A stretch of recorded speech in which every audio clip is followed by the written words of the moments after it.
Today I'm revisiting one of my favorite games from 2022, Votes for Women. I'm going to take you through a full game that I recently played on Rally the Troops and give you some strategy ideas along the way, here on Legendary Tactics.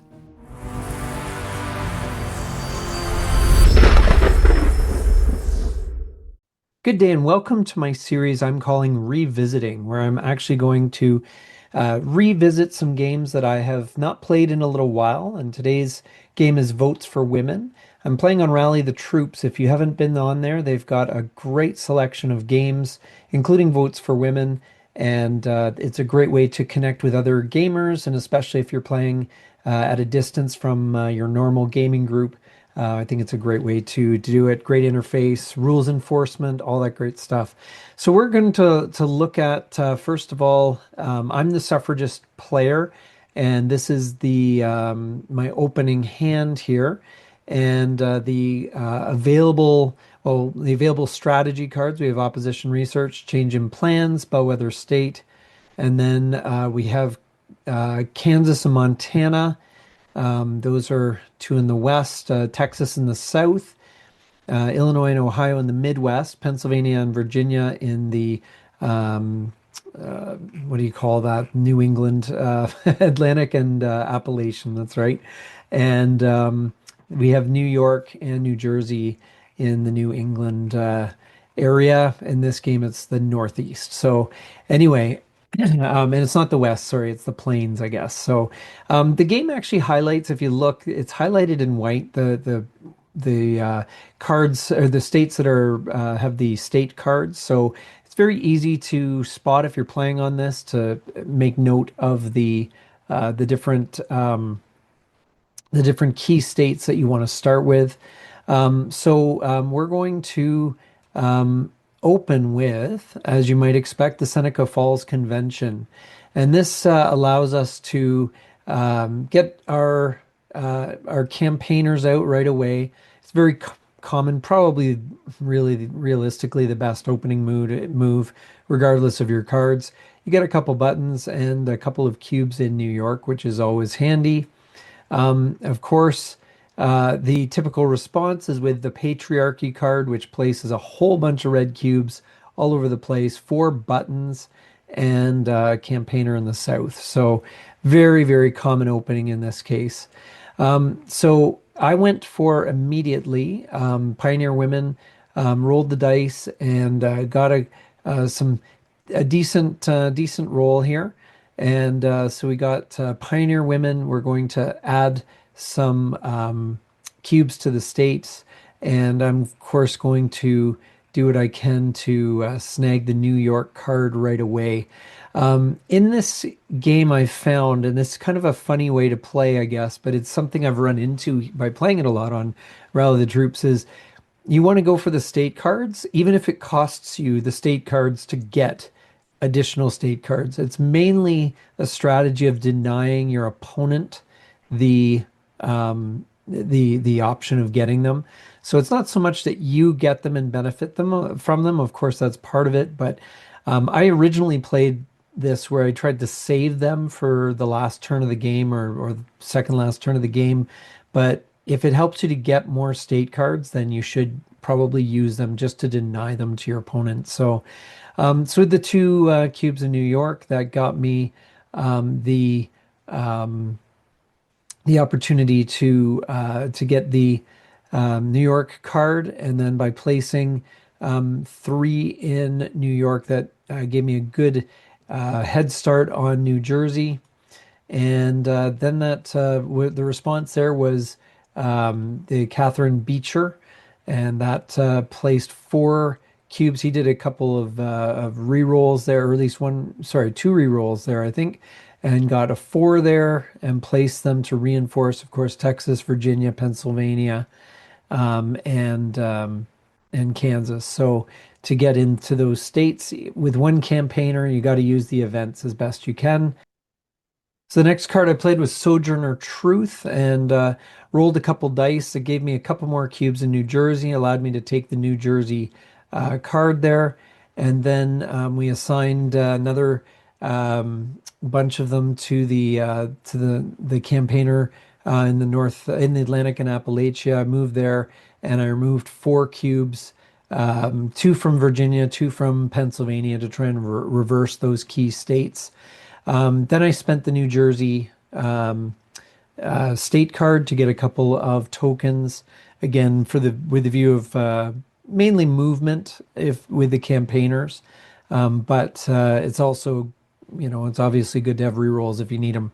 The response was minor versus Happerset, and roll there secured Texas and claimed the Texas card, and that is the only card in the South that's possible, but we lost that one there. Then the Union Signal. So we gain another button and we take a step in each region. We canceled out the one in Kansas, canceled out the one in Illinois, added one in Washington just to have one in the West. I want to stay out of California because there's an earthquake card later on, which can hurt that. And one in Maine and one in Georgia. Just sometimes these things are randomly chosen because there really isn't a difference per se. Southern Hospitality that places a bunch of cubes all over the place in these states. You can see that one of the neat things about Rally the Troops is it'll do the highlighting for you and all this sort of thing. So I can highlight, and on my turn, you can see where I placed my cubes, and you can see where the my opponent placed there. So it's very good for illustrating this. My response was Francis Harper. Now, I wanted to do a campaign, and I moved my purple campaigner with all the state cards taken in the Northeast. I wanted to get my campaigners to the areas where it mattered. We ended up going all in Pennsylvania, claimed the Pennsylvania card with the one roll, and with the other one moving to the Midwest, we just got one out of Ohio. But again, with a campaigner there, it's going to be tough for my opponent to fight me on that. And placing, spending the card to place in Pennsylvania, going to add in, remove one in Virginia and add one cube there.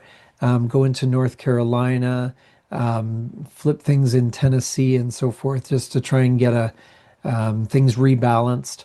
You're never going to get all the states. I think that's one of the things that when I played this at first, I thought, oh, okay, I know I'm going to try and get as many states locked down as I possibly can. The reality is that you can't. You're going to get as many states locked down as you can, and then the rest you're going to just play the odds and try and get at least a couple cubes in there so that it's generally an easy victory. Senator Joseph Brown is the response, and it's a campaign action, and so I get some competition moving up from the south, and the opposition campaigner moves to the Midwest and places four in Ohio, and that locks down the Ohio card. So that came out of nowhere, and places it immediately to draw a card and discard one, and discards the Senate rejects suffragist amendment there. So my response is border states, and that is, or sorry, his response is border states. This is his event that he took, and that's going to give him a bunch of cubes in Missouri. I'm just going to highlight where all these are so you can see, and that is the response. Then I do another campaign action, and I assign my one cube to North Carolina, and then I go all in on Illinois and manage to lock that one down, get that Illinois card. So let's just have an update on the state cards here. There are Montana, Kansas, and Virginia left. I would say Virginia is probably a lock for me, but we have those states out in the west there. So out in the plains, sorry. Progress, not politics, draws six cards, places one card in hand and five cards at the bottom of the draw deck. So that ends the first turn, and we draw six cards, and we begin the strategy. Now I have two buttons. My opponent has one, so I can kind of vote for a good card. So I'm going to guarantee by spending two buttons that I'm going to get the bellwether state. One of the reasons why the suffragist especially wants to get as many buttons as possible is just for outvoting or at least forcing the opposition to block your strategy and taking a strategy card and waste their buttons in doing so. There's a lot of more opportunities for the suffragist to get these buttons anyway. So my first move is to take the Lucy Stone event. We're going to place reinforce Virginia and basically, draw out some red cubes, get into Kansas and get into Oregon. Again, one of the strategies generally is you want to spread out as much as possible between yellow and purple cubes because there are events that do wipe out one type of cube or the other. The response is beer brewers. For the remainder of the turn, the campaigns do much better for the or much potentially much better for the opposition, which is fine.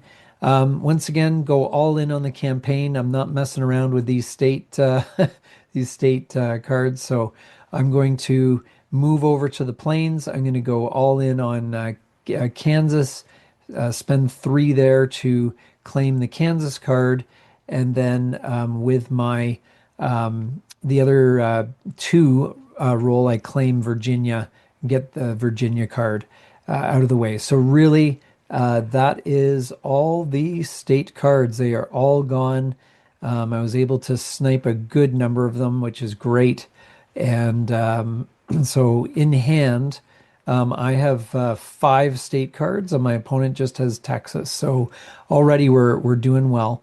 Here's a quick glimpse. I forgot to show you earlier at my hand. So we've got the 15th Amendment. Great card. It does have a downside because it does open you up to stronger opposition events. So I want to try and hold on to that as long as I can. I've got the Union victory, so I can end the Civil War to my benefit if it's played, and I've also got the Reconstruction card to be played either before or after I end the Civil War. So that's where I'm sitting in turn 2.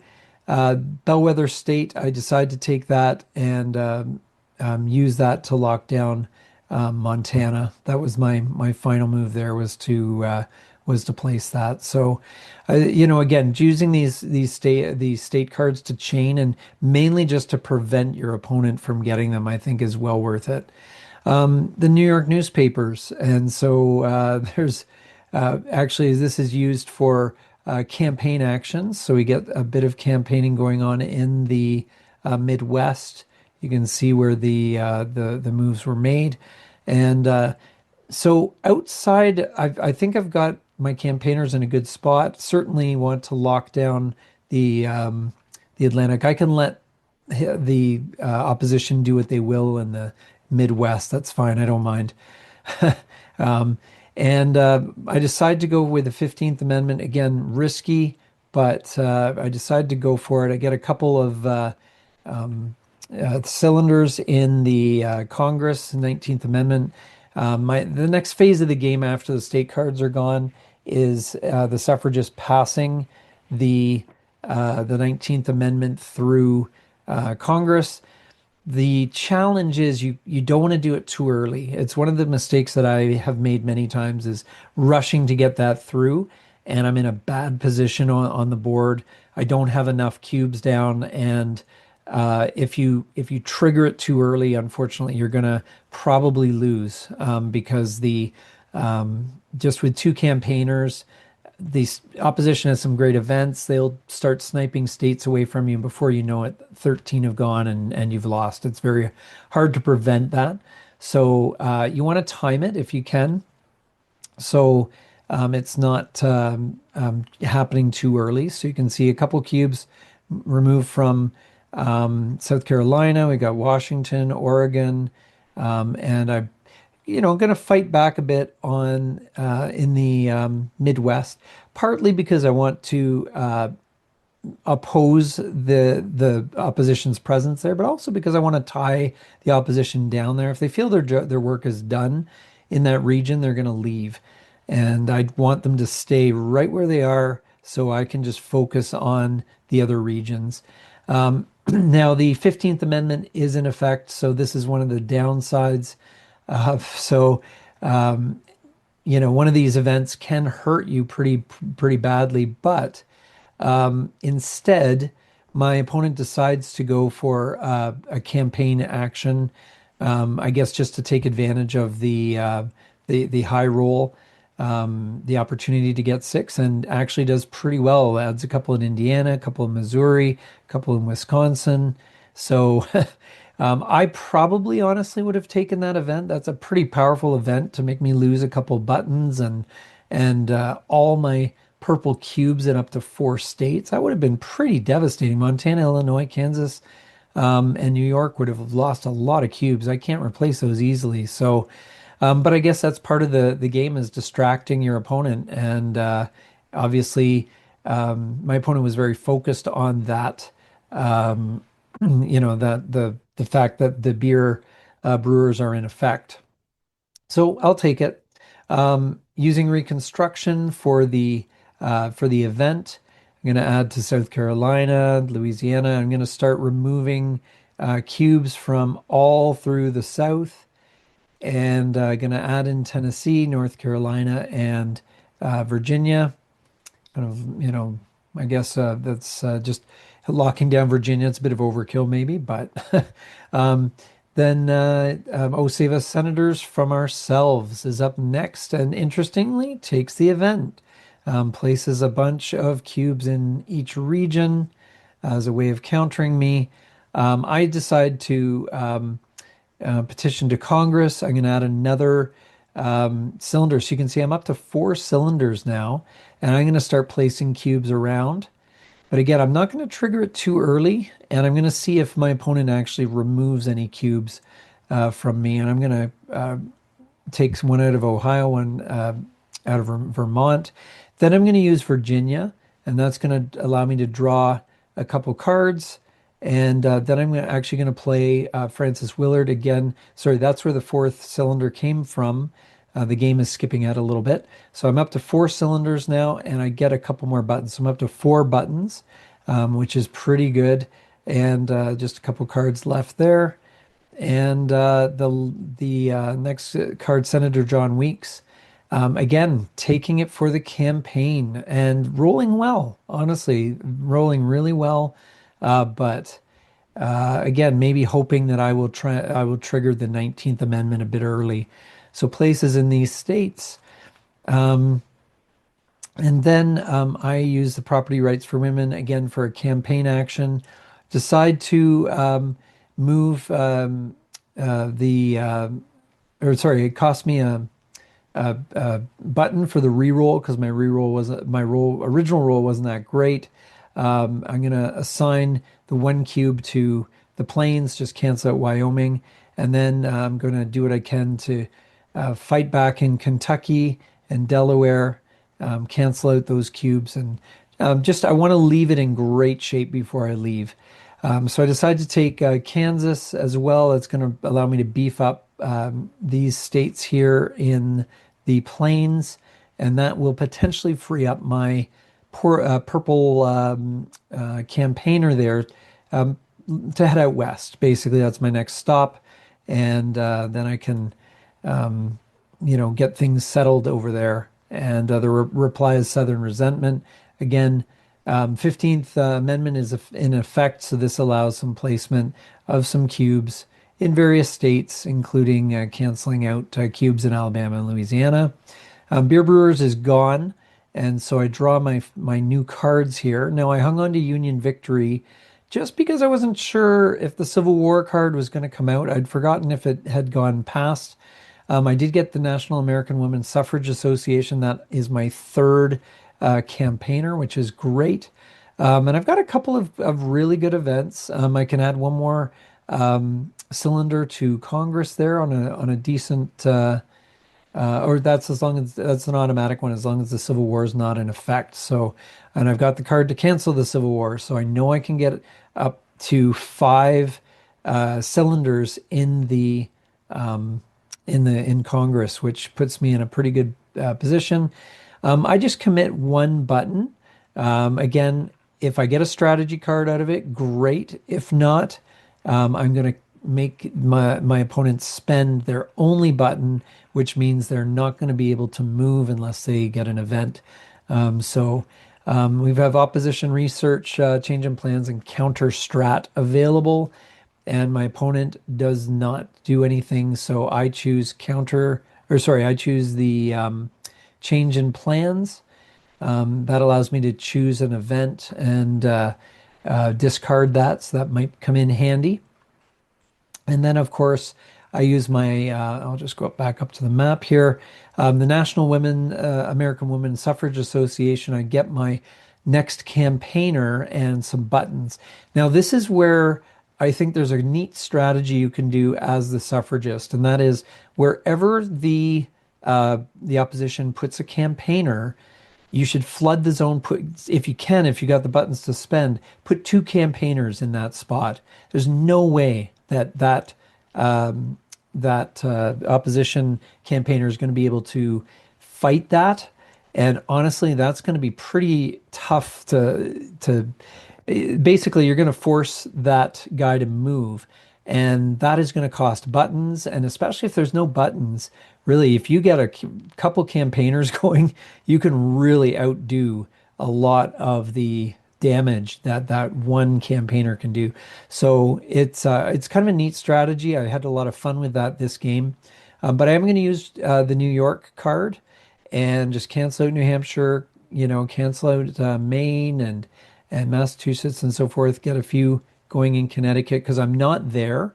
And so I wanted to make sure that I'm swinging the tide in all regions there if I can.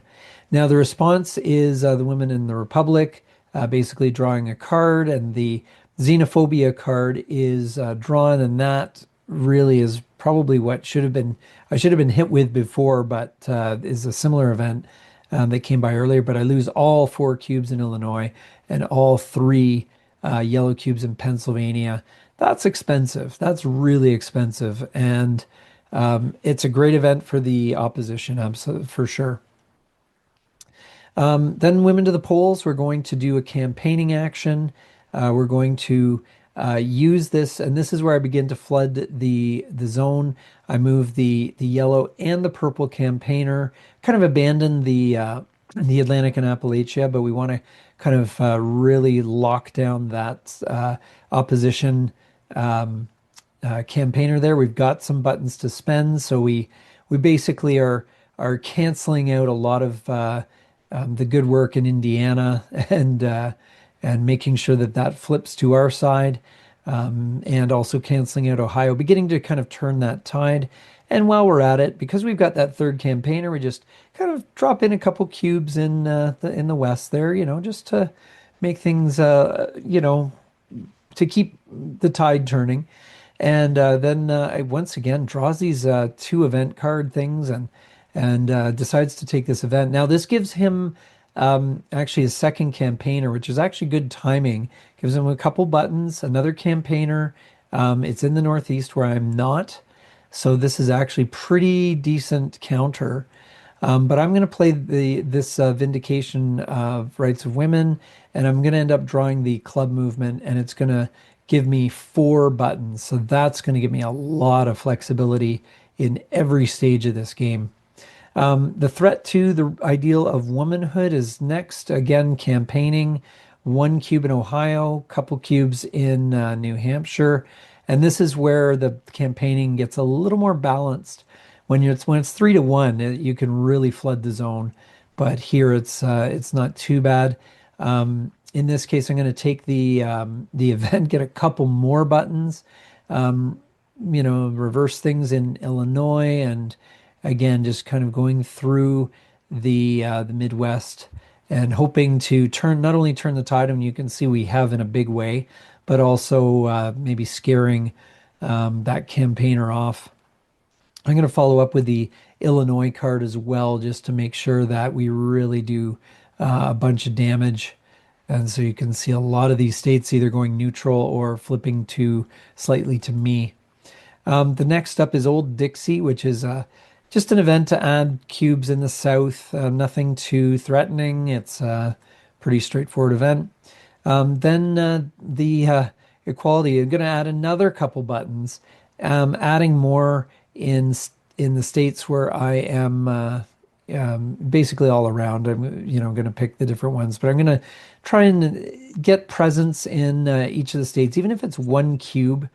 It's something that A takes two to flip, and B gives you a slight edge in final voting if we get to that stage. Then the next event again adds is going to be used for campaigning. So there's two more cubes added in the Midwest and three in the Northeast. So you can see again that one campaigner against two. You can see that it's very, very tough for this is for this to be countered. So I'm going to take the Congress back up to 5 out of 6. And I'm going to take the event and I'm going to place around cubes in all the areas just to reduce the effectiveness. I like to have at least 2 cubes if I can in final voting. 4 is great, but I'm happy with 2 if that's all I can do. And that kind of gives you a pretty good odds when you're rolling in the final voting. There goes the great 1906 earthquake, which is why I never place in California too early. So again, just campaigning, building up Minnesota, building up Iowa, and just one in Maine. I have to say the I have to count my blessings here in that the opposition rolls were not that great. So anyway, we're going to draw the cards up. I'm going to give you a view of this, and I'm really hanging on to this Civil War thing, but I think I can finally begin to let that go. I don't remember seeing that card go past, but I figure it's probably past that time. So we've got a lot of buttons available. We can use the Inez Milholland if we want to push things in Congress over the edge as we're in turn 4. So perhaps late in turn 4 if I feel I'm in a good spot. I also have Jeanette Rankin as a backup, but let's take a look at the strategy cards that are available. There's only one. I've got a strategy card, and Texas is still not used. But we have transportation was the one that was missing. I committed a 3 buttons as a way to, again, force the issue. I wanted to take the which one did I take? The opposition research. And that was because I wanted to pay so that I did not have to lose half of all those buttons. So that was a necessary expense. Cost me 3 buttons, but if you see it the right way, it saved me a bunch because if I had gone in weekly on that, I could have lost a bunch of buttons. Now I have the future as the next one, and that one's kind of a neat one, late game event strategy card. So okay, so we decide to take a change in plans, and we force the discard of voter suppression.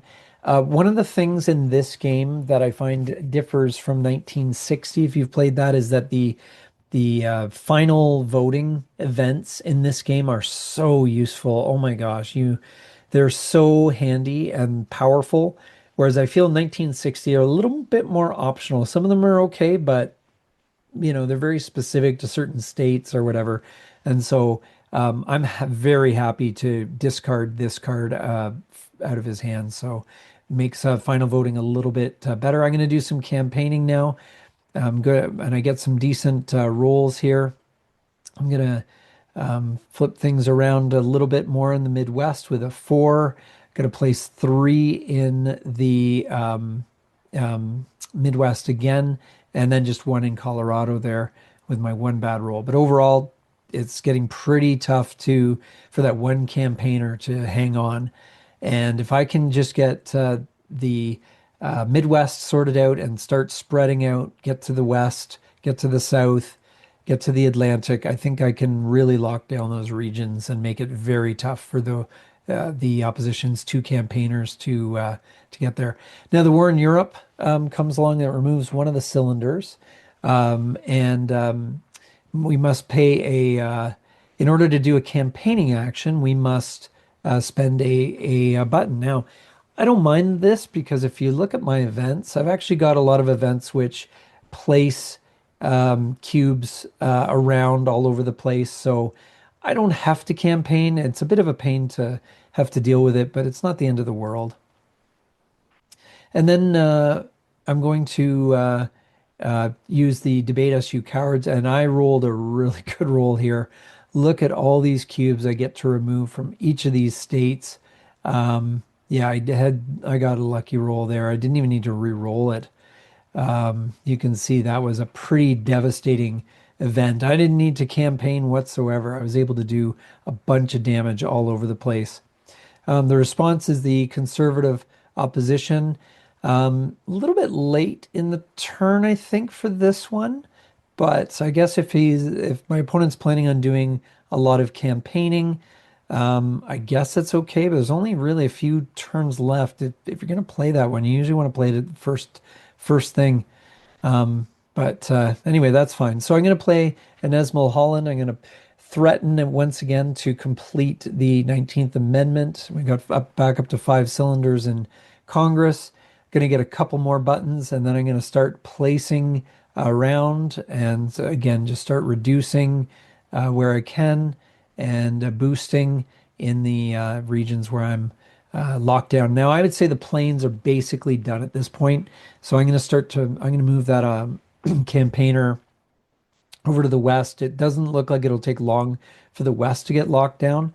So I'm going to use the opposition research to now force my opponent to lose 2 buttons. So now, unless there's some great events in hand, the movement is super limited, which is exactly what I want. So you look at how many I've got eight buttons, 9 buttons, 9 buttons there, versus 1. So my mobility is great. I feel like I'm in really good shape. Now, the my opponent plays the transcontinental railroad, which allows the movement without spending a button, and flees down south and basically doesn't roll too well. Places a few cubes down there, but doesn't have the reroll capability. Wants to kind of keep that 1 button available just in case. So that's perfect for me. Just limit everything that we can do. So I finally get rid of the Union Victory card. I figure the Civil War is not going to happen. I'm going to do a re-roll here, I believe, that's why it cost me one of the buttons. And I end up with a bunch of great, some rolls here to cancel out Minnesota. The Midwest looks like it's very much under control. Going to place one in Iowa. Going to lock down the plains. Just one more cube left there. I maybe, in retrospect, maybe should have moved at that point. I don't think my opponent's going to give me any opposition in the plains at this stage. Emma Goldman, the roll next is a pair of 2s. So placing a few cubes here and there, but nothing really substantial. And I'm going to do the campaigning action. Now I finally move out west. I'm going to boost up, lock down kind of Minnesota and Iowa. I'm going to place 3 in California, Utah, and Idaho, get things swinging that way. And with my 1 in the plains, I'm going to just add to Oklahoma. And yeah, I mean, should I have moved the campaigner from the plains? Yeah, probably. But next turn, I'll move to Atlantic and Appalachia, or I can put up a fight in either of the other regions as well if I decide to. Backlash to the movement is ended up using for campaigning. Does a lot better this time. Does some more damage in the Northeast. Gets 6, but only a couple in the South. So a bit of a better roll, but nothing amazing. Maria de Lopez gives me 6 cubes in the West and a couple more buttons, which I will happily take. Just scrolling down again, this is the last card. The strategy, yeah, so we've got counter strat, which is limited, I think. I'm much more interested in the transportation event, again, to prevent my opponent getting it as much as anything else. So that in the future is okay. I can live with that one. And the Texas state card is still as yet unplayed, maybe saving it for later on. Okay, and so the war in Europe and all that wraps up, as well as this card used for one last campaigning action. Again, not great rolls, but did pretty decently in the north east New England area. Got a good roll there, but didn't do much in the south. So I've got just look at the map. You can see I'm dominating three regions. Uh, Atlantic and Appalachia is more or less mine, and then the south and the northeast are the only areas I really need to worry about. And I think I can. The south is certainly weak enough that if I get a couple campaigners down there, it's going to it's going to be really tough. The West's awakening, which is great. That'll help me to reinforce all of the West, so that will help me lock that down.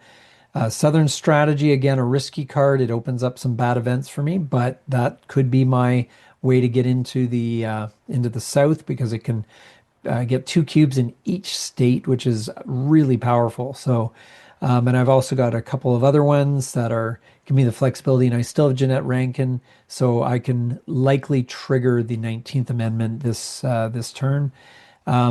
So that is what we're going to do. The I managed to I grab I on the future as the strategy. Sorry, the game is skipping ahead a little bit here. And then I play Alice, Paul and Lucy Burns. I get a pretty decent roll. I'm going to use it to counter all the cubes in the south. So that's and then combined with the the eye of the future, I decide to use that to grab one of those powerful final voting events, and this allows me to use a better die, which I love that mechanic, by the way, where you don't get a automatic like +2 or whatever. You just get a chance of rolling greater than your opponent can possibly roll. I think that's pretty cool because it still maintains the luck element and doesn't feel too overpowered. So I play the voter registration right now, which is great. Then the business of being a woman is again draws a couple cards and ends up playing Cheers to No on Suffrage, and basically rolls and places a couple cubes in Kentucky and one in West Virginia. So not really that great. Again, I benefited a lot from some pretty nice rolls there. Going with the Southern strategy, we're going to go all in on this one here. Get a couple of buttons and look at this situation now in the South. So we have not only got a couple of campaigners there, but oh my gosh, we've flipped every state now, and we with transportation, that's how we get down there, and we get to move all of our um, all the campaigners around, and so I move my one purple campaigner to battle for the Northeast. The other one's in the South. I'm going to look to overwhelm things there, and then we've got this. We're moving into turn five. We're getting, I don't know, about halfway through turn five, but we are definitely getting close to the end. So with the transportation event as well, now that allows me, I do a reroll for that one, but gives me a couple more in Texas and more in Georgia and South Carolina, and then I reverse some cubes in Maine. So you can see like we're really building an amazing. We don't have too many states like totally locked down, but it won't take much to tip them over the edge. And it's these combos that are so powerful. Southern strategy places what is that like 16 cubes technically. And then you combine that with a campaign action and so forth. It's really just overwhelming. So I think we're getting to the point where we want to push the 19th Amendment through before that's reversed. And once again, my opponent loves this event of drawing two and choosing one, which is fine. It's just a bit random and doesn't really let you build much of a strategy. I'd much rather have something going that way. But anyway, my opponent makes me discard two cards and then draw two cards. And unfortunately, through I lose the West's Awakening, which was part of my key, one of my key events. I also lose Helen Keller, which is not great, but the West's Awakening was one of those key cards I was hanging on to really lock down the West. So the cards I get Maudwood Park, which basically guarantees the 19th Amendment passing. The only problem is it doesn't give any other benefit.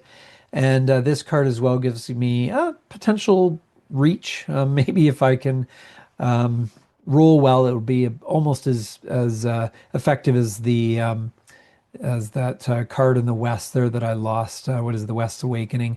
And that's a real shame. That would have been a nice benefit there. We're going to do a little more campaigning. Again, locking down Texas, Georgia, Florida. We're going to keep mounting the numbers and just make it really tough. We're going to start flipping states in the Northeast.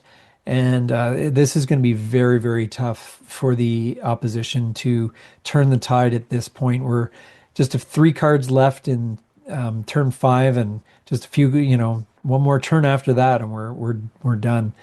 So the SWSC event is played. It helps to cancel out a bunch of stuff that I played in the South, and gives a couple of buttons. So that's a pretty good event, actually. Won't be necessarily good enough though. I do this event up to Dr. Mabel, and I roll pretty well, so I'm going to keep that roll, and I'm going to just use that to just start flipping states all over the place, and really sort of lock down, recover a bit in the South, just going to sprinkle a little bit everywhere. And this card, I thought that this might have been used to move back the timer on Congress, but instead it's used for a campaign action. I can't really fault my opponent here because obviously it's getting tough to fight back. So my opponent moves to the only region which is still contested, really, which is the Atlantic and Appalachia, and just places one in Kentucky, not very strong. And there's a little bit of a pushback in the Northeast, but nothing too crazy. So after that, we are going to play Jeanette Rankin. We needed to re-roll just to make sure that it happened, and we got the 19th Amendment passed. And I feel like this is a good time. We basically locked down all the plains. They're done. Arizona's done. Virginia's done. Florida's done. And we've got so many states that are just at one, just need a little bit of one of tipping over. And when you get these events where you place one cube in each region, that's where you can just get locked down, six states in a single turn if you with one of those events. So that is where things sit as we are. I feel like it was a good time to do that. And the response is a couple of campaignings, very weak pushback in locks down Massachusetts, basically, one in Maryland, nothing too good. I have to say I did roll quite well, and the opposition feels it's the right time to push back in the South, but doesn't really accomplish much. I got two campaigners down there. Those cubes will not take much effort to replace. So I decide to do some campaigning, and I'm going to leave one of my campaigners in the South just to kind of mop up down there. And I start to close off more states where possible. So I'm going to just start flipping states in the Northeast. And again, what I find here is honestly, you need to just not focus necessarily on getting four in each state. If you can, great, but even just have two cubes in each, and that will be enough to win you the game. In the South, basically I move the one campaigner to contest Atlantic and Appalachian. I place 4 cubes there, and I place 3 cubes in the south, and that locks down South Carolina. And the response to that is a campaign in the Northwest, which locks down New Hampshire and cancels one of the cubes in Pennsylvania. So fairly weak there. And then we draw our final card. So here's my final hand. There are no state cards or anything else left to worry about. I don't get any of the end game events, which is a bit disappointing. I like to have, there's another one which I really like as well, where suffragist wins ties, but anyway, that's okay. I commit a couple buttons. Again, I don't have a lot of buttons, but I want to either make the opposition fight me for it, or I'm going to get one of these events, and the opposition matched. So the opposition is out of buttons. I have 3. I don't have any events that really give me a lot of buttons. The Women's Trade Union League does give me a couple and a campaigner, but it's a bit late in the game to waste a turn on that, I think, because I'm not sure about the payoff, because you get it, you waste one turn just getting a campaigner there. Yeah, you get a couple buttons, but yeah, there's not a lot of time left, and I wish that one had turned up the turn before. So we're going to do the victory map, and we're going to start locking down again a lot of these states. You can see there's a lot of states here that flipped with this event. I'm just going to reverse that so you can see, and we're just pushing we're at 18, they're at 2. We need 36. The opposition needs 13. I don't really see where those 13 are coming from. They've only got an edge in Maine, and that's it. The best I can hope for is like even odds in Pennsylvania and Connecticut. So, but I don't want to count anyone out. So, Big Liquor's big money gives boosted campaign rolls, 6-sided instead of 4-sided die. Desperate.